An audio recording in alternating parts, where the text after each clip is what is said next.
mercy keeps chasing after us. How many times in the Bible do we see him chasing after us and leaving the 99 and coming after you? Right? The perseverance of God. How God perseveres. He says, if there's anything you could count on, is you could count on me. If nobody else is in your corner, I'm in your corner. And the perseverance of God, the character of God, comes after. The character of God is perseverance. Think about it in terms of relationship with us. He says, I will never leave you. Well, what does that mean? Never means never. So he says, I will never leave you. Wherever you are, whatever is happening in your world, I will never leave you. You never have to wonder, is God there for you? You never have to wonder, did you outrun God or did you shake him at the curve? Right? Because he says that I will never, never, never leave you in spite of adversity, in spite of whether you want him to or not, in spite of anything that you bring to the table. He says, I will never leave you. See, that's perseverance. And when I start to reflect perseverance, I start to reflect about 3 reasons why we stop. 3 reasons why we stop. Number 1 is we tend to stop when we don't see progress. We tend to stop when we don't see progress. Okay, if you've started any kind of a program, we probably all started different kind of programs, and let's just assume you started a program going to the gym. And you go to the gym and you walk around in a circle 3 times and you lift 3 weights, and then you weigh yourself before you go, you walk around 3 times, you lift a few weights, and then you step on the scale afterwards and you say, no progress. And then you say, okay, you know what, I'll stick with it and I'll do it again. And the next day, you go in and you weigh yourself, and you walk around 3 times, you lift a few weights, and you step on the scale, and it's going in the wrong direction. And you're doing this over and over and over again, and you're making these changes, and you're not seeing any progress. So what do? This doesn't work. And because of our inability to see ahead of time and see those end results, we stop too short. We read our Bibles a couple times. We read our Bibles in the morning, and by the time we hit traffic, we're cussing everybody out, and we've got all kinds of things going on like that, and all this thing going on. You say, well, I thought reading the Bible in the morning was supposed to help me not to have these kind of bad attitudes. So the Bible doesn't work. God doesn't work. And all of these things, right, and we stop short if we don't see progress. We stop. We get distracted. We try something else. And we start this diet and this, we change our eating habits for 3 days. And it doesn't work. So I'm going to try a different one. And the Bible, and I start just spending time with the Lord. And then that doesn't work. See, we stop when we don't see progress. That goal seems so far away. And the steps that I'm taking is so little. And I find myself, and I'm striking the ground. I'm doing what the prophet told me to do. And I strike the ground 1 time. Nothing happened. 2 times. Nothing happened. 3 times. Nothing happened. I'm done. And Elisha said, you should have just kept on striking the ground. Why did you stop at 3? You should have been going 4 and 5 and 6, and you should have just been going. How long do I keep striking the ground until something changes? As long as it takes. Keep striking that ground. Keep moving forward. Keep persevering. As long as it takes. And as long as you're walking in the direction and the place where God has called for you to do, keep going. And it might look like it's miles away, but every day you're 2 and 3 steps closer. And every day you're getting closer and closer, even though it looks so far. See, the challenge is not the devices, the challenge is our drive. And if every day I could just continue making a couple steps, and if every day I could just do these small things. Remember how we ate the elephant? One piece at a time. Right? But it looks so big, it looks so insurmountable. But if I could just handle one little piece, and if I could just do one little thing, and if I could get really, really good at doing one thing, and if I could become very faithful in the small things, you know the rest of it, that he starts giving you bigger things. But if I'm not faithful in the small things, I'm never going to accomplish the big things. And I get so lost sometimes when this thing looks so big and the steps that I'm taking are so small. But I've got to keep on. I've got to persevere. I've got to push through. James tells it to me like this. James tells me, count it all joy, brethren, when you get into all kinds of trials, or trials of all different kinds, because you know that the testing of your faith produces perseverance. And perseverance, so let perseverance finish its work so that you will be mature, complete, and lacking nothing. So much hinges on my perseverance. So much hinges on me getting up every day and taking those few steps.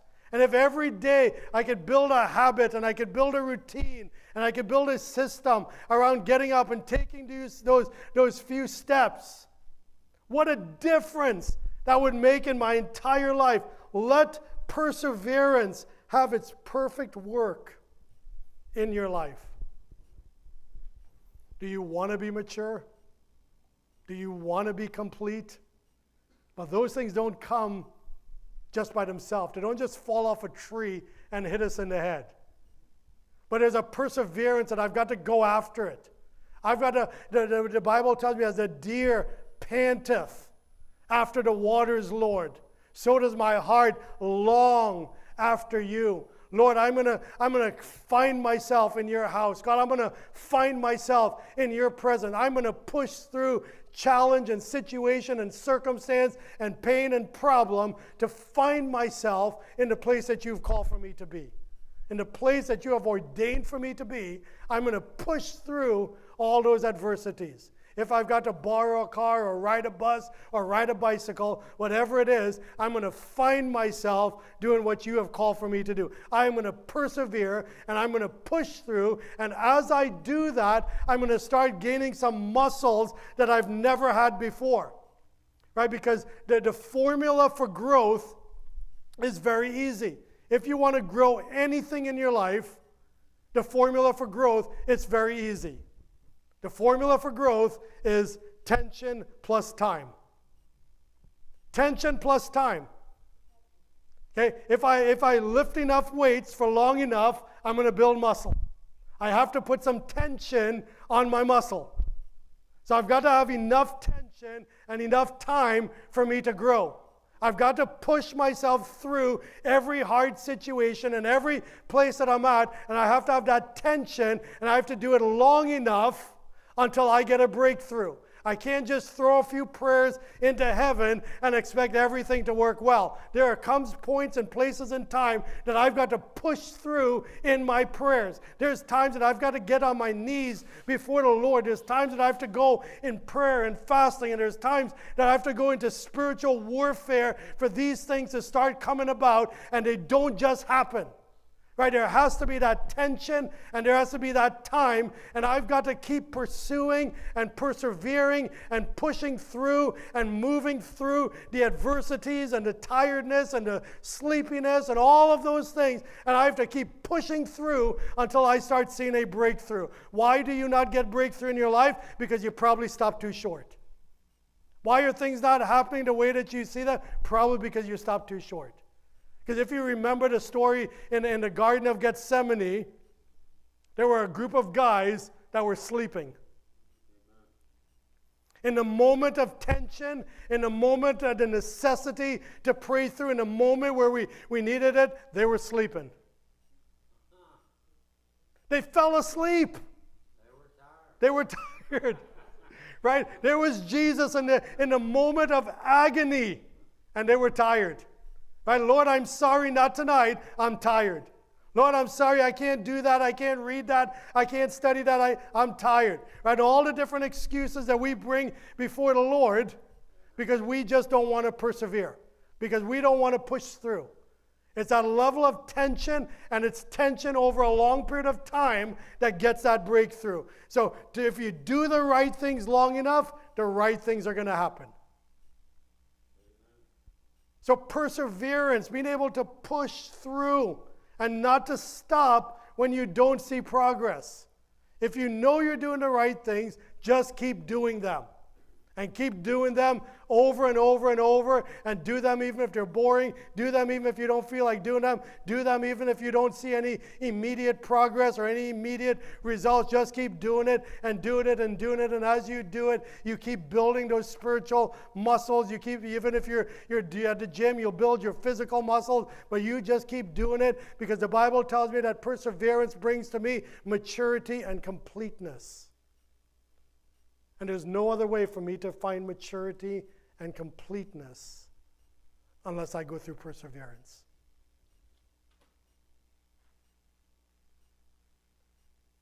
So the first reason I think we stop is we tend to stop because we don't see progress. The second reason why I think we stop too short is we start comparing ourselves to other people. We stop short when we have a tendency to compare our progress with someone else. And you walk into the gym and you see all of these big buff people in there, and you say, not for me. You say, boy, that could never happen to me. That's all, they're so special, they're so unique. That's all about them. You walk into church and you see people raising their hands and praying and praising the Lord and doing all that kind of stuff. And you say, well, not for me. Because they're so much further along in their journey that I could never be like that. Have you ever told yourself that I could never be like them? And if you have told yourself that you could never be like them, thank the Lord for that. Right? Because God doesn't want you to be them. And we spend so much time trying to be someone else that we're not being who God has called for us to be. It's not my job to be like you. It's not my job to act like you or to do these kind of things. It's my job to do me, to do what God has called me to do in the way that He has created me to do it. And I can't keep comparing myself to other people. Comparison is the thief of progress. Because every time you make 2 or 3 steps, you're going to be looking and seeing somebody else that's 4 or 5 steps ahead of you. And then you're going to say, it's not worth it. I'm just going to stop right here. It's never going to work for me. You ever told yourself that?